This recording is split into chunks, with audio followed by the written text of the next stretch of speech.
All right, so we have Mike DiSabato today in a hot July day. Is it hot down there, Mike, in Columbus? It's beautiful, actually, Zeb. I Yeah, just went for a nice walk and 80 degrees, not too bad. Yeah, it's one of those great, good days. Actually, we've had worse. I live in the shade, so it's super nice here right now. I live in the Yeah, woods, so it's like super nice out at my house as well. you I got it. do, You got quite the spread, my friend. yeah, we like riding four wheelers and doing stuff that I don't know. I believe the word the Sabatos have always called the Millers would be hillbillies. Stuff like I maybe I'm wrong. Am I wrong? I think that's I have not used that in describing the Millers, but I can't speak for my brothers, obviously. Um, and I'm sure you can't speak for your brothers as well at I, times, I correct? can't, and I won't today at all. Just so you know, I have to give you that Yes. disclaimer. Uh, yes. Mike, the reason we're talking, Mike, you're the lead whistleblower and plaintiff against the Ohio State University for sexual misconduct on the part of medical staff, uh, Dr. Richard Strauss from 2018, which these charges and the allegations originated from the 1980s and the 1990s. Is that correct? Actually, it's the time frame, Dr. Strauss. First of all, thanks for having me on, Zeb. Appreciate you taking the time. Um, yeah, Strauss was at Ohio State from 1978 through 1998. Um, so yeah, that was the time frame he was there, and um, yes, was the lead plaintiff, was the whistleblower. That dates back to March, actually March 27th of 2018 was the actual date that I met with Ohio State officials, and we had a conversation about Strauss, which led to an investigation and a lot of stuff, obviously, since then. You are the only DeSabato ever to win a state title as a freshman. True? True. Okay. You guys had the most state titles for a family all the way up until Jim and Jeff Jordan's kids start winning state titles in the 2000s, correct? I think it's Jeff's kids that we're tied with. I think now as siblings. As So siblings. you try to hold on to those records as much as you can, Zeb, right? Until Yeah. well, it's an absolute. But I think that Jordan's Jeff's kids have 11 as well. Okay. So the DeSabatos have 11, and then the three Jordans have 11. How many DeSabatos have 11? Uh, that's my family. I It's, know, but how it's many? How there's many there's of six you? of us. Six. Okay. So There's between six of us, six boys, and then we with when you add my cousins in, it's 15. We're certainly not at the level of the Jordans when it relates to total state championships within an extended family. But yeah, amongst just our brothers, had a lot of success. It was a great run, wrestling community, good stuff. So and then proud okay, of the family. you are a Big Ten Medal of Honor winner academically for the Ohio State University. And what year was that, Mike? That was 1991. That's probably the most significant, most proud accomplishment of my wrestling career. The Conference Medal of Honor is given to the top student athlete at each Big Ten institution. There's one female and one male. I won it in 1991. I think I'm one of three wrestling Buckeyes that have won it. Ron Garbo, myself, and I think Kyle Snyder. The three of us were. It's the most prestigious award in the Big Ten Conference. It goes back to 1920, and yeah, super proud of that.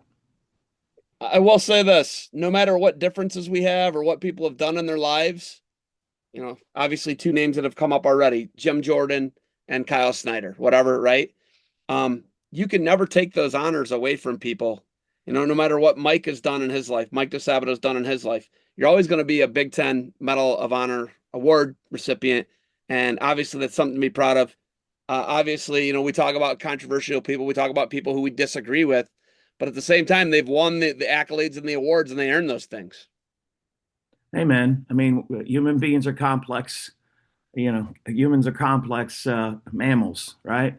Very. And yeah, so I try to live and you know, I try to live in a space where, especially as I get older, appreciation and gratitude. Um, been blessed in my life. A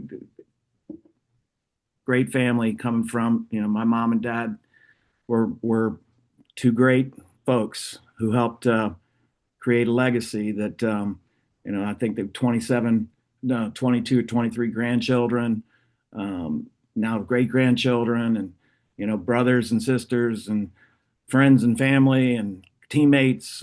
We've been blessed. I've been blessed, and yeah, have I been, to be a whistleblower, to have taken some of my path in life, has been, I'm I'm a disruptor in a lot of ways, both business disruption and also, as it relates to issues like we're going to talk about today. I've always been willing to challenge authority and power, and that's who I am. I won't apologize for it. Am I perfect? No, no one's perfect. Have I made mistakes? Yes. I try to own those mistakes and and when possible, show grace and humility and apologize when possible and when necessary, and just try to live each day as a good father, husband, and person. So As a if we're going to talk about disruptors, you're a business owner. You had multiple apparel companies. You had multiple, I believe, licensing companies for things like this, yes, right? You had figures, action figures. bobblehead dolls Is and this yours? Is this actually, were you no, involved? no, that was I do remember that company, great company.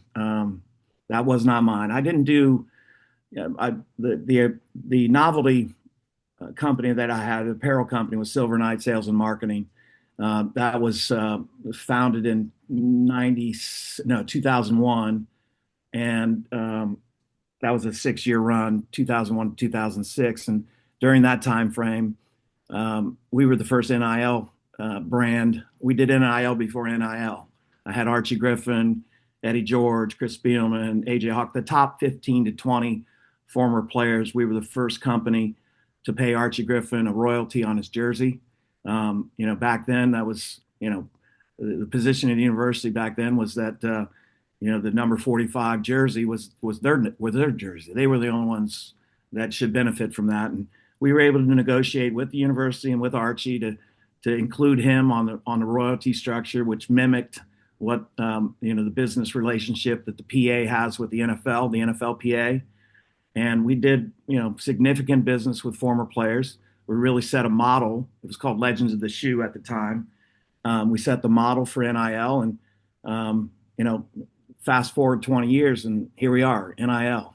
Um, and I like to consider myself one of the guys that helped pioneer um, that space. And we're here today because of um, folks like me pushing the needle.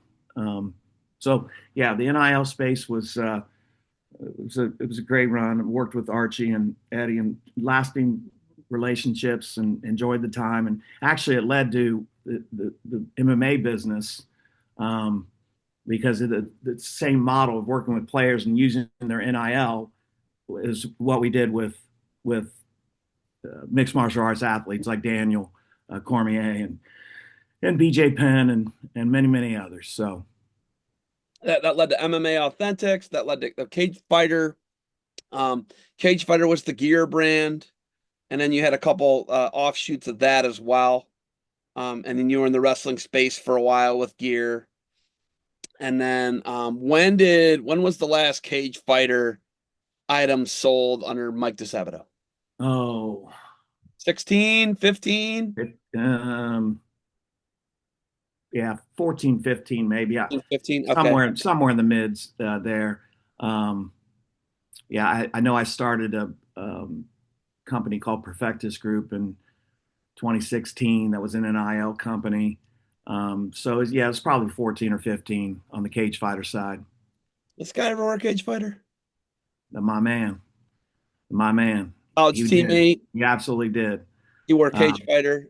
what a great. MMA I'll Authentics tell was you. another brand, right? I'll tell you a story about Kevin Randleman. Um, what a guy. I mean, I'm not. This is not going to be a surprise to the folks that are listening to this podcast, but this guy was one of the greatest athletes I've ever been around. I've been around some great ones, and he was just what a personality. What a guy. I mean, the energy that he brought to every relationship that he had was first class. Um, what a life he lived. Passed long before he should have. I wish he was still here. Miss him. Stay in touch with his wife and her beautiful family. What a job she's done carrying his legacy on. And yeah, Kevin Randleman, what a treat. I got to train in the same room as some all-time greats. Kevin Randleman, Mark Coleman. Um, my brother Adam was the first three-time NCAA All-American at Ohio State. Um, so yeah, Kevin was a part of my life in Sure. college and afterwards. There's the hammer. I got There's him. another great guy. People underestimate Mark Coleman. I tell people, he's been with him since 1986. We came into college the same year. I was a freshman, walk on at Ohio State. Mark was transferring from Miami University. He was the big guy, the big shot. I remember when I won the state title in '83. He also won the state title that same year. He actually beat Jeff Happ, one of my teammates at the time, who's now the chief of the Columbus Police or Columbus Fire Department. And Jeff was undefeated and was the baddest dude to ever come out of the West Side, Jeff Happ. And he wrestles Mark Coleman in 1983 in the state tournament semifinals. And he takes Mark down twice. Now, Mark will say he took him down once, but a pretty good recollection. He did twice. It was 4-1. Second period pops up. Jeff takes bottom, and that was a mistake. Coleman put a leg in, slapped a cradle down, and stuck him. And it was one of those moments in the old St. John Arena. The place went crazy, and then I remember talking to Mark. So I met him briefly then, but then when we came into school together in '86, he kind of looked at me and said, "Oh yeah, you won the state in '83, right? Yeah, how he talks and so we had that little bit of history together, and 1986. I don't know, was that 30 years? I've known Mark. We've been friends. That's over 30 years. That's over 40 years, my friend. Just want to put that out there. That's over 40 years. That'd Yeah. be 2 years if you're And not, I'm if you're just not a proud. man guy like me. I'm just proud of Mark Coleman. I'm proud of our relationship. Like any relationship, you have your ups and downs, and you argue. And your family, same thing. You go through things, but Mark Coleman has always been he's always been a friend, and what he's done over the last 3 years with his sobriety, with the courage that he's shown, with the fire incident, his parents' house, and frankly, probably the most proud of him is the fact that he stepped forward in 2018. Where he was right by my side when we notified the university of the situation with Doc Strauss, and for Mark Coleman to be that guy, for any of us, frankly, to be that guy, a male athlete talking about being sexually abused is not easy. But for Mark Coleman, the former UFC heavyweight champion, UFC Hall of Famer, Pride heavyweight, the baddest man on the planet at one point, to stand up and have the courage to share his story of sexual abuse is, to me, that's his greatest accomplishment, his lasting legacy. I think in 20 years, folks are going to say that's remarkable what he did. So When we talk about the film Surviving Ohio State, how long did it take? So we're saying 1978 to 1998 to 1998. We got a 20-year period. where Doc Strauss worked for the Ohio State University.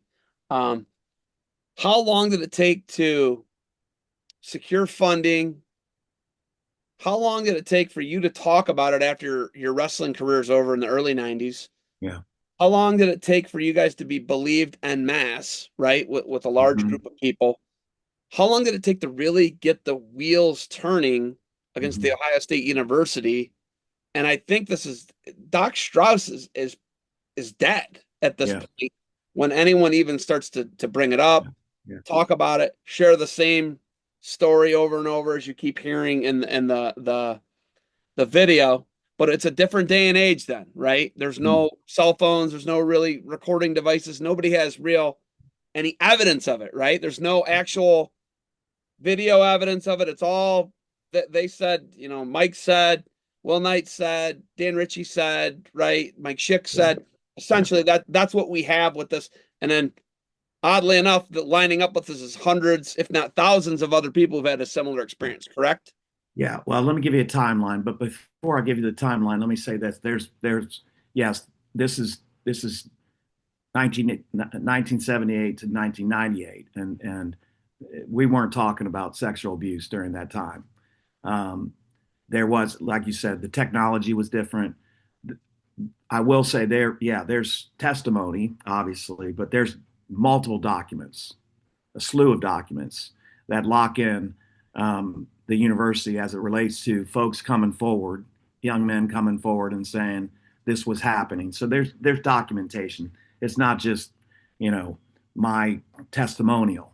It's testimonial of thousands, which is obviously significant, but testimonial supported by documents that the university had at the time that, without question, um, implicate them um, for not handling the situation correctly. There's reasons it didn't get handled correctly. Andy Geiger actually was quoted in the Washington Post. He's one of the few administrators. I don't want to say the few, but he's probably the most significant administrator that came forward in 2022, 2023 that owned it. Said this stuff was going down. I knew it was going down, but we just systemically handled it. We didn't handle it correctly. So that's out there. How it came about, Zeb, was 2018. Scratch that. December 2019. I'm talking to Mark. I think I was at his house, or we were on. I don't know if it was a phone Just call or Mark not. Coleman, you're saying? Yeah, this is Mark. Okay. He used to read the newspaper from front to back cover, when newspapers were still relevant. And this is 2017. I think he was reading the USA Today or something. And he was online or whatnot. And his daughter was a gymnast, high level elite gymnast. So he was following the Michigan State case in more detail than I was. I knew about the case, but I wasn't diving into the details of the abuse and the circumstances and how it actually happened. I just knew that this doctor was abusing kids. So Mark actually we were on the phone and he described the the abuse in a way that just sent the light bulb off in my mind. Nasser, like Strauss, was doing unnecessary genital exams on female athletes, and 300 plus female athletes, and many of them high profile female athletes. So when I heard him say, unnecessary, when I recognized it was unnecessary genital exams, I literally instantaneously said, Mark, that's us. That's exactly what happened to us. And he kind of stopped for a minute and said, you're right. And then I kind of stepped back from that. About a week later, I didn't waste any time. I started having conversations with teammates, Mike Schick, Dan Ritchie, my brother Dominic, and Mark Coleman, and just the guys, and Yasha Yetz, Eric Smith, um, Nick Nutter, all these guys that were there at the time. I wanted to reach out to them and just, hey, did this went down right? I just want to make sure that you understand what I'm seeing, and I want to make sure that you see what I'm seeing, because I'm going to bring this to the university's attention because it's significant. I knew that it was vast because my brothers had wrestled in the early 80s at Ohio State, and I heard their friends talk about Strauss at the time, and it was a running joke. That's how we dealt with it, and with humor. We didn't see it as sexual abuse at the time. We saw it as a doctor performing unnecessary genital exams and enjoying it. And it was difficult for us to, the film does a good job of all the the details of why it happened, how it could happen. But then the timeline happened. So in December 2017, I recognized it. I started having discussions in March 27th of 2018. I sat with the university administrators and 4 or 5 of them, and testified to my reality. And the university took steps to launch an investigation in April of 2018. It took a year for that investigation to be complete. It was completed by Perkins Coie, a pretty high-profile law firm. The report was what I expected it to be. Over 20 coaches, 55 administrators, at least 177 athletes had all confirmed that they knew that Strauss was taking unnecessary showers, multiple showers a day with multiple teams. The guy would take 6, 7 showers a day, one with the wrestling team, sometimes 2 with the wrestling team, depending on the situation. I've seen him take 2 showers within 30 minutes of each other because he saw an athlete come in. The athlete stayed up in the room to do some additional work. Strauss takes 1 shower. He's in getting dressed to go on his way to the second, the rest of his day. He sees this athlete come back in. He takes off his clothes within 30 minutes. He's taken 2 showers. So this stuff was going down. The report confirmed it. That was the first time we received some type of confirmation. When I came out in March of 2018, I was, the crazy person. This couldn't be true. How did it happen to elite athletes? Why didn't they just kick his ass? Blah, blah, blah. And so I was in the middle of that for over a year before, the investigation, the first details came out. The film, we were approached about 3.5 years ago. The director of the film is an Academy Award-winning, Emmy Award-winning director named Eva Orner.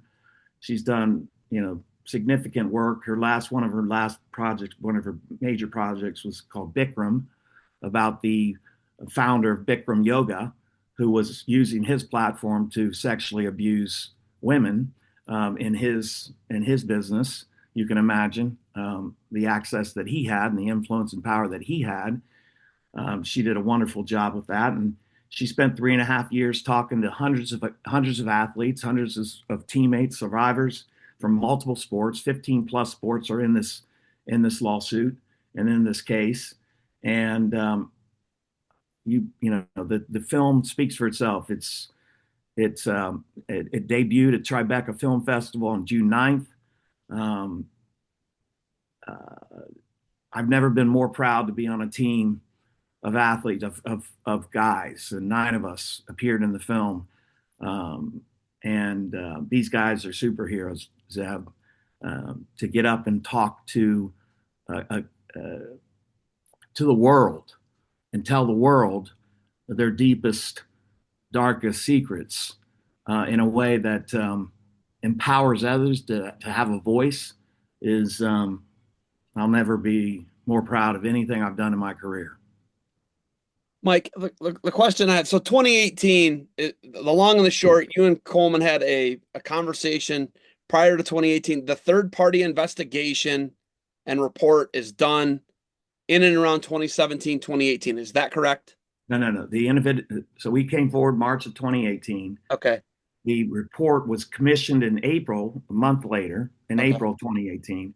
Gotcha. And then the report came out in May of 2019. Gotcha. So it took a whole year to get real validation. And it's a third party. It wasn't Ohio State, but Ohio State paid the third party to present essentially the damning evidence against themselves. Yes. That they buried for 20 Well, the guy died in 2005. He no longer worked there in 98. So there's a 7 year period where he moves out to California and then he commits suicide in 05, correct?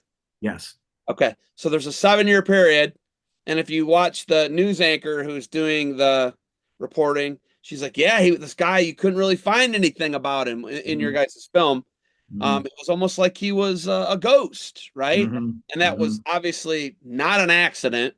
Okay. Obviously, the report will say that. I mean, I haven't read the report or looked at the reporter, Mm-hmm. but I can only assume Mm-hmm. that's obviously a part of the report. Is that true, Mike? I mean, the report, yes, it uncovered documents that clearly suggest that the university knew. Um, I mean, it was I think a couple 100-page report, Zeb. The Jeez. university spent $6 million to commission the report, or the investigation. Like I said, there was over 20. Here, one of the nuances of the investigation was they took an approach where they didn't reach out to folks to solicit testimony.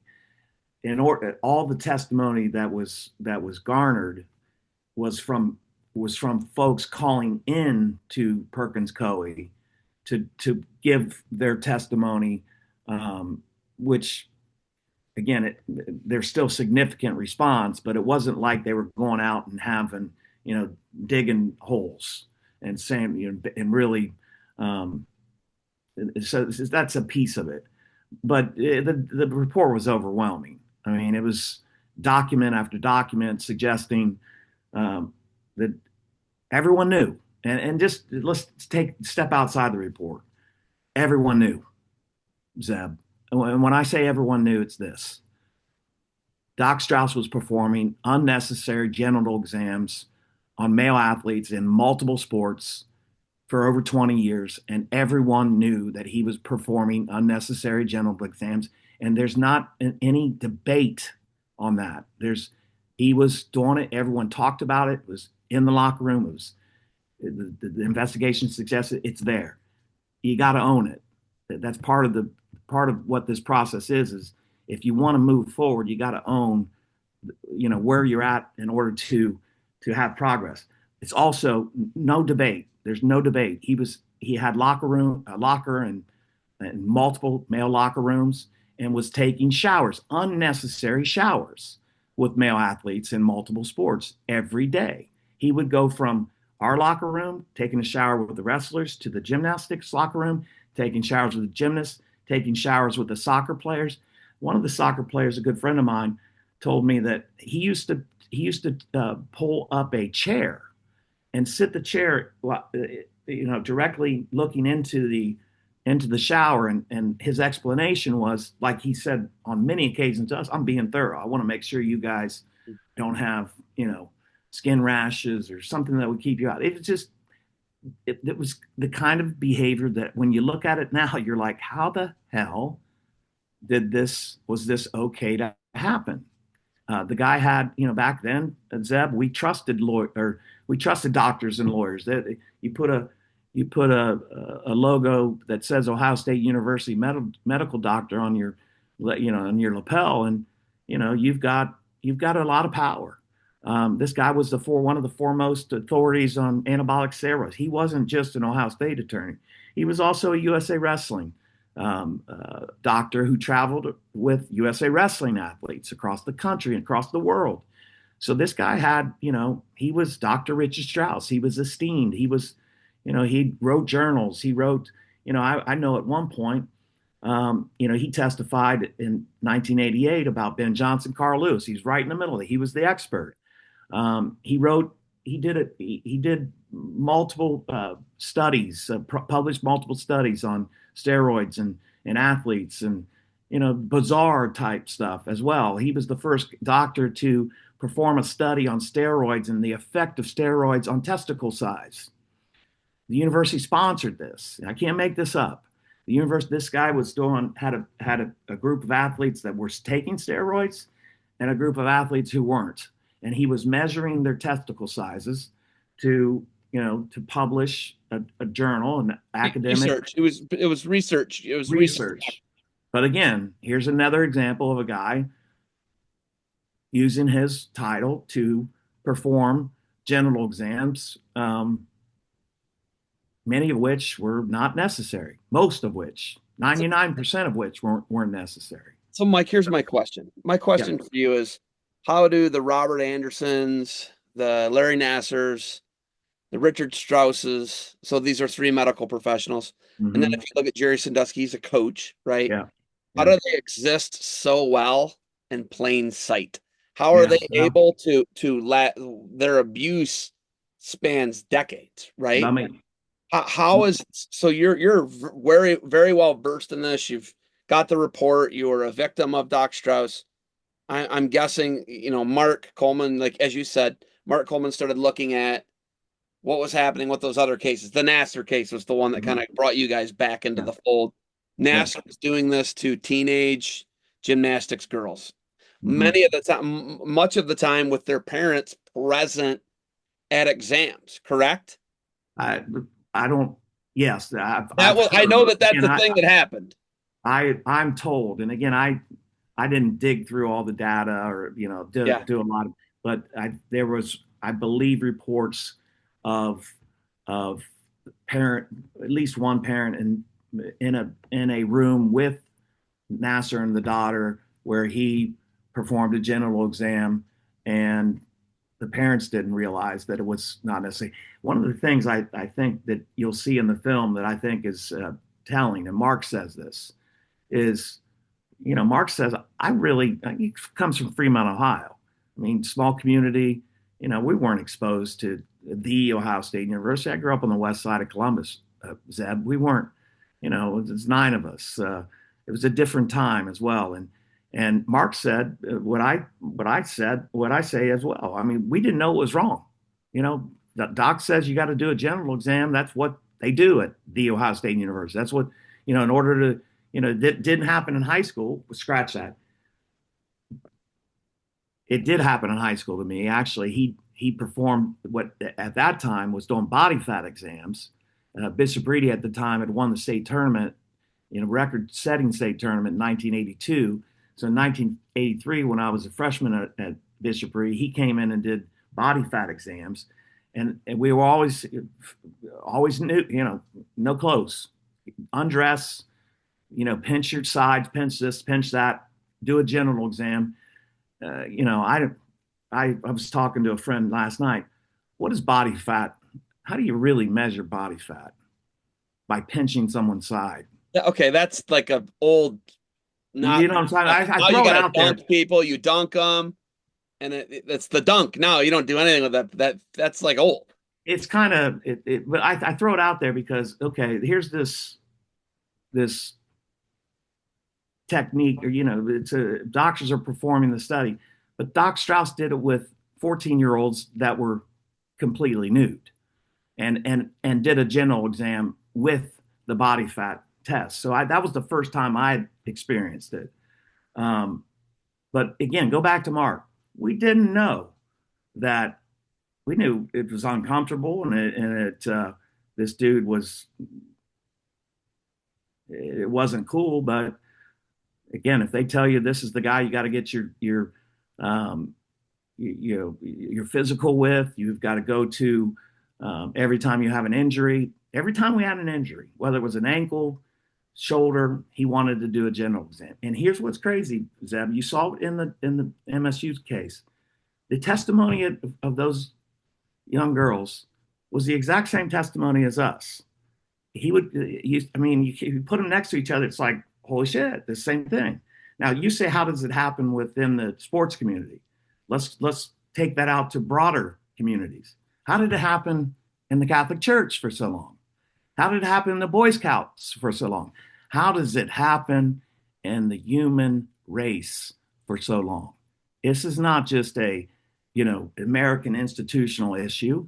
This is a global issue. Tim Tebow, I follow him on social media. About a month and a half ago, he cited a report that was produced by the FBI that suggested that they had identified over 100,000 IP addresses on the internet where the IP address was downloading child porn of young people under the age of 12. So, yeah, you hear sexual abuse goes at the end of time, in the beginning of time. And so, women have been subjected to it, and we've had those discussions more comfortably than we've had with male sexual abuse. But here we add not just male sexual abuse. We've heard about the Catholic Church, we've heard about the Boy Scouts, but this is the first time that elite male athletes are saying "Me too." And the other thing I'll say to you that I'm very proud of is that because we came forward in March of 2018, in July of 2018, the first Michigan wrestler came forward. And there was over 1,000 athletes at the University of Michigan affected by this, Andy Rovad being one of the more high profile folks that came forward. And the doctor up there did the same thing that Dr. Strauss did. Actually, he was performing unnecessary genital exams and prostate exams every time folks went to him. Because that was what Robert Anderson had 30 years. Listen, think about that though. This guy, what you're saying about Strauss, that guy, think about how bold that guy had to be, because that is, as you know, if you're a 55-year-old guy, 56, what are you, 56? Yeah. A 56-year-old guy, you gotta go get a prostate exam. It's pretty involved. Let's just tell you this. He's sticking his finger up the ass of 17, 18, 19-year-old kids. And he did it for 30 years. And when you look at the athletes that just do the checkoff list of the top athletes in the history of Michigan athletics, they all had to go through these exams. Now, they're all not public, but they all went through them. And when you look at Ohio State, there's thousands of athletes that went through this, thousands. Now, 600 to 700 came forward in the lawsuit, but this guy did this every day for 20 years. Mike, this stuff's amazing. Yeah. We're going to have to take a quick break. I'll be right back, and we'll have to get to a part 2 here real quick. I'm not cutting you off, but we got to talk more about this and get more in depth and talk about the other things and the process. All right? Yes, sir.